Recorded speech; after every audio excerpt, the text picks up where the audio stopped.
किसान भाइयों नमस्कार। आज हम इस वक्त HIU हिसार किसान मेले में हैं और यहाँ पे डॉक्टर साहब हमारे साथ हैं। इनसे अपने चना की A to Z कल्टीवेशन के बारे में जानकारी लेंगे, क्योंकि पिछले कुछ दिनों में देखा गया है कि सरसों है जो लगातार किसानों को धोखा दे रही है रूखड़ी या मरगोजा के चलते।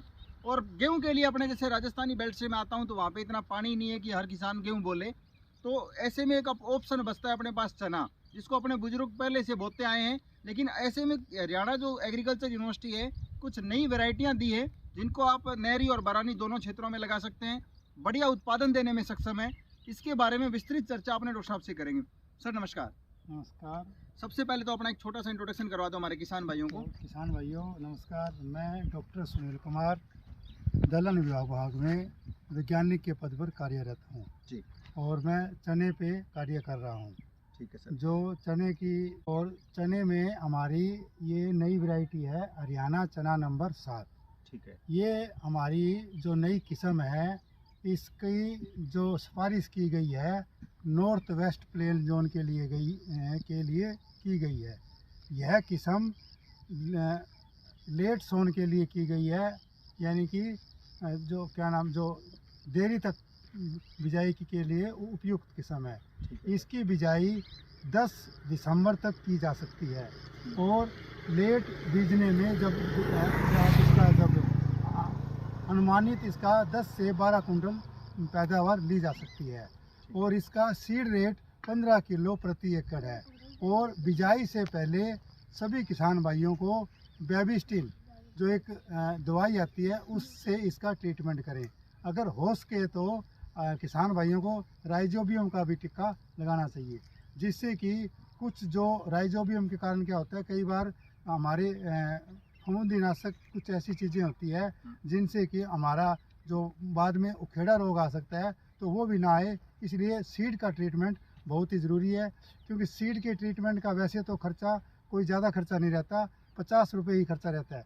50 रुपये में अगर आपका 2% भी नुकसान बच जाता है तो वो किसानों के लिए फ़ायदेमंद है। जी सर, अक्सर देखा जाता है जैसे अभी आपने जिक्र किया विल्ट का, चना की अपने सोइंग कर दी, लगभग महीने भर का अपना चना होता है तो उकड़ के जाने लग जाता है, मतलब वो पीला हो के पौधे उसमें से खराब हो जाते हैं। उसके लिए आफ्टर मतलब सोइंग कोई ट्रीटमेंट है जिसको कंट्रोल कर सके? देखो किसान भाइयों, वैसे तो चने के अंदर अगर सीड ट्रीटमेंट ही बेस्ट ऑप्शन है। अगर वो आप इसमें आप ये एक बात का ज़रूर ध्यान रखें, कभी भी आपको जब बिजाई के समय जल्दी ना करें। क्योंकि जब हम चने की बिजाई होती है उस टाइम बत्तर का कोई ज़्यादा इशू नहीं रहता, एक दिन लेट बिजाई कर लें, परंतु बिल्कुल अपना ऐसा सिस्टम बना के बिजाई करें भाई जो भी हमें सीड का ट्रीटमेंट करना है वो एक बहुत ज़रूरी है। क्योंकि अगर आप ये देखो जो इसका विल्ट की जो समस्या है, पहले 45 दिन तक अगर आप अर्ली सोइंग कर देते हो, अगर आपको मान लो 25 अक्टूबर के आसपास अगर सोइंग हो जाती है तो उस स्थिति में विल्ट का प्रकोप ज़्यादा रहता है। इसीलिए हम फार्मर को ये सलाह देते हैं कि अब जो टाइम चला है पिछले 5-10 सालों से मैंने ये महसूस किया है कि जिस फार्मर की बिजाई 1 नवंबर से 10 नवंबर के बीच में है, यानी वैरायटी के लिए, तो वहाँ पर चने की सबसे अधिकतम पैदावार ली जा सकती है। पिछले बार एक फार्मर ऐसा था जिसके 14 कुंटल चना हुआ था हरियाणा चना नंबर 7 का, जो वैरायटी 14 कुंटल उसकी जो बिजाई का समय था वो 20 नवंबर था। और जब लेट सोन में ये चली जाती है, अगर किसी किसान का पिछली बारी 16 दिसंबर का बिजाई का समय था, उसमें एक अपने चरखी दादरी का फार्मर था, उसको भी 4 से 4.5 कुंटल का उत्पादन मिला था। यानी कि आप अगर ये मानोगे 16 दिसंबर में बिना पानी किसी किसान को 4.5 कुंटल का उत्पादन मिल जाता है और उस टाइम उसका भाव भी 7,000 रुपये था, तो फार्मर का खुद कह रहा था कि जी हमें इससे 30,000 रुपये प्राप्त हुए। तो आप इसको अगर देखो बिना पानी रेनफेड एरिया में 30,000 रुपये अगर फार्मर को मिल जाए तो इससे बढ़िया कोई वैरायटी नहीं हो सकती। ठीक है सर, पिछले साल हमने जो वीडियो शूट किया था उस टाइम जो वीडियो अपलोड किया तो काफ़ी सारे किसान भाइयों के कमेंट थे कि वैरायटी तो अच्छी है या होगी लेकिन हमें बीज नहीं मिल पाया, तो इसका बीज नेक्स्ट ईयर उपलब्ध होगा? बीज का ऐसा है किसान भाइयों, देखो हमारा जो मेन काम है वो रिसर्च करना होता है। तो हम तो जो किसान भाइयों जो बीज बनाते हैं वो लिमिटेड क्वांटिटी में बनाते हैं। हमारा जो 3 से 4-5 कुंटल ही हम बना सकते हैं, उससे ज़्यादा हम बना नहीं सकते, हमारे पास इतना रिसोर्स नहीं होते। परंतु हमारे पास और जो हमारे डिपार्टमेंट हैं, seed science and technology, directed farm, Ramdhan Singh farm, वो इसके लिए अधिकृत है। तो उनके द्वारा हम आपको बीज उपलब्ध करवा देंगे।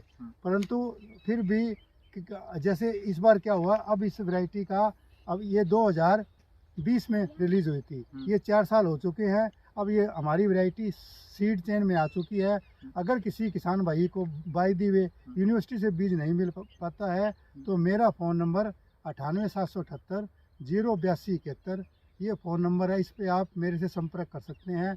अगर किसी भी किसान भाई को बीज नहीं मिलता है तो हम किसी किसान से के जहाँ भी किसी किसान के पास हम फ़ोन करके संपर्क कर सकते हैं भी उस किसान के पास बीज है तो हम उससे उनको उस बीज की उपलब्धता हो सकती है। ठीक है सर, ये तो अपने वैरायटियों का जिक्र कर लिया जिसमें HAU के द्वारा निकाली गई वैरायटियां हैं SC3, हरियाणा चना number 3, Haryana number 5, Haryana number 6, ये भी अदर दूसरी वैरायटी है। परंतु अभी जो नई रिलीज है एक हमारी हरियाणा चना नंबर 6 भी है, तो वो भी आप बीज सकते हैं। वो टाइमली सोन के लिए है, वो उसकी बजाय आप 1 नवंबर से 15 नवंबर तक ही की जा सकती है।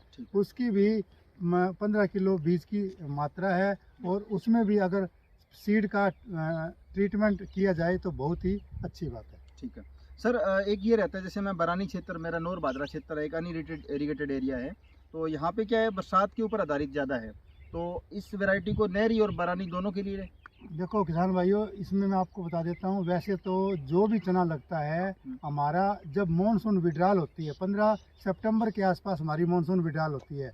अगर उस टाइम विड्रॉल और मानसून के ऊपर अगर अच्छी बारिश हो जाए तो उस बत्तर को दबाकर हमें इसकी बिजाई की जा सकती है। क्योंकि एक्चुअली क्या रहता है, क्योंकि चना जो है वो एक रेन फेड क्रॉप है। रेन फेड का मतलब है जहाँ पर बारिश का पानी पे ही हम बिजाई करते हैं। अगर किसान भाइयों आपके पास अगर नहरी पानी कहीं उपलब्ध है तो आप पहले, अगर बारिश नहीं होती है तो पहले अपनी वो क्या नाम पानी लगाकर भी बिजाई कर सकते हैं, तो उसमें आपको ज़्यादा चिंता करने की बात नहीं है। सिंचाई सिंचित क्षेत्र में भी इस वैरायटी की रिकमेंडेशन है। ठीक है, अगर किसी किसान भाई के पास सिर्फ एक पानी उपलब्ध है नहरी, तो वो कितनी स्टेज के ऊपर लगाए ताकि जो चना है अच्छा उत्पादन दे दे अपने? वैसे किसान भाइयों हम तो ये कहते हैं, क्योंकि हम इधर सिंचित एरिया में, क्योंकि हमने कई बार देखा है फार्मर फील्ड के ऊपर भी, जब भी किसान भाइयों भाई फ्लडेड इरिगेशन होती है तो क्या होता है, जो इसमें हार्ड पेन हो जाता है सॉइल के अंदर, हार्ड पेन बन जाता है। हाँ, तो उसमें जो अपना, क्योंकि जो चने की जड़ होती है वो क्या नाम बिल्कुल नीचे जाती है, जड़ उसकी 60-70 यानी कि 1 मीटर तक जाती है। तो अगर आप इरिगेशन कर देंगे तो उसकी बजाय आप देख लो इस बार क्या रहा, हर 15-20 दिन के बाद, महीने के बाद बारिश हो जाती है। अगर किसान भाइयों आपको ऐसा लगता है कि हमारे पास पानी नहीं है, तो ये मैंने फार्मर फील्ड पे फार्मर फील्ड के ऊपर मेरा ये एक्सपेरिमेंट किया हुआ है कि जब बारिश होती हो, क्योंकि आजकल आपको पता है, ये पता चल जाता है भी कल बारिश होगी या नहीं होगी, तो किसान भाइयों जैसी बारिश हो जाए उसके बाद कोशिश करो भाई 500 या 1000 लीटर पानी अगर आपके पास है, कैसा भी पानी है, तो उसको ऊपर से छिड़काव कर दें, फोलियर स्प्रे कर दें। तो उससे क्या है, जो आपके पास बारिश का पानी है उसका जो वहाँ पर जहाँ पे आप, क्योंकि ये चना जहाँ लगता है वहाँ पानी है नहीं हमारे पास, तो जो जैसे क्या है, जो बारिश का पानी होता है वो हल्का होता है। जैसे क्योंकि ये एक हमारे नेचर का सिस्टम है, जो पानी, क्योंकि पानी को न तो बनाया जा सकता है और न ही ख़त्म किया जा सकता है, ये हमारे नेचर के अंदर ही है। क्योंकि जैसे ऊपर से आया तो ये जितना इन्होंने लिया धरती में चला गया, फिर आपका वापस उड़ जाता है, तो वाष्पीकरण हो जाता है। तो उसके कारण क्या है, मैंने एक दो किसान भाइयों को एक करवाया हुआ है, अगर आप जब बारिश होती हो, जब अगर 3 से 4 बारिश हो जाए तो 1000 लीटर पानी का छिड़काव कर दें। उससे क्या है कि नमी बनी रहे, पानी लगाने की जरूरत नहीं है। ठीक है। अगर आपके पास बाय द वे आपको ऐसा लगता है कि, क्योंकि कई बार क्या है कि फार्मर पानी लगाए बिना उसके दिमाग में ऐसा रहता है कि मैंने पानी नहीं लगाया, तो किसान भाइयों या तो फ्लावरिंग पूरी हो जाए, इसका मतलब यह है कि पूरा फ्लावरिंग जैसे कंप्लीट हो जाए, या तो उस टाइम आपको पानी लगाना है। अगर उस टाइम आप नहीं लगा सकते हैं, या फिर पूरी टाट बन जाए, एक कंडीशन है, ना तो बीच में पानी लगाना, भाई मान लो 20% फ्लावरिंग आ गई तो आपको पानी नहीं देना, क्योंकि क्या होगा अगर 20% फ्लावरिंग पे ऊपर आप पानी दोगे तो उसी टाइम प्लांट की ग्रोथ रुक जाएगी, प्लांट उसके बाद नहीं चलेगा। क्योंकि कोई भी अब क्या होता है, जो अभी जो ये रेनफेड क्रॉप होने के कारण हमारे पास क्या है, यहाँ पे कुछ नहीं है, क्योंकि क्रॉप चल रही है अपनी अवस्था के अंदर। क्या होगा, जैसे आप कुछ उसके साथ क्रियाएं करोगे ना, क्योंकि पानी एक ऐसी क्रिया है, जैसे करोगे ना तो उसकी ग्रोथ रुक जाएगी।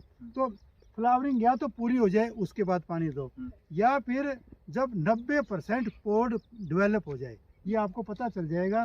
तो इसका आप टाइम पीरियड कुछ नहीं है, वैसे तो मान के चलो फ्लावरिंग जो कंप्लीट पूरी होगी वो इसमें 105 दिन पे पूरी हो जाएगी, ठीक है। और जो पोड फिलिंग हो जाएगा वो 120 दिन के अंदर पोड फिलिंग हो जाएगा, तो उस टाइम आप इसमें ये काम कर सकते हैं। ठीक है sir, one more last question, चने से अपने लगा करके उत्पादन तो ले ही सकते हैं, आगे आने वाली फसल है उसमें भी ये फायदा करता है नाइट्रोजन फिक्सेशन के माध्यम से? ये मैं आपको यहाँ एक बात और याद दिलाना चाहूँगा, जो दूसरी क्रॉप आती है उसमें चना में राइजोबियम होते हैं नीचे इसके अंदर, तो जो अभी इसमें हम इसमें दिखा भी सकते हैं क्या?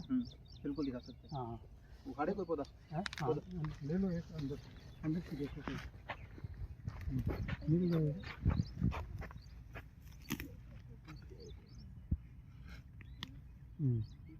जड़ नहीं निकले, हाँ बस ये गांठ तो है इसमें। तो इसमें किसान भाइयों देखो, अब ये इसके अंदर जड़ न्यूट्रिएंट रिक्वायरमेंट है, तो कुछ ऐसी न्यूट्रिएंट रिक्वायरमेंट है कि जो कि हमारी इससे पूरी हो सकती है, तो इसमें उस फार्मर को बहुत ही बेनिफिट हो सकता है।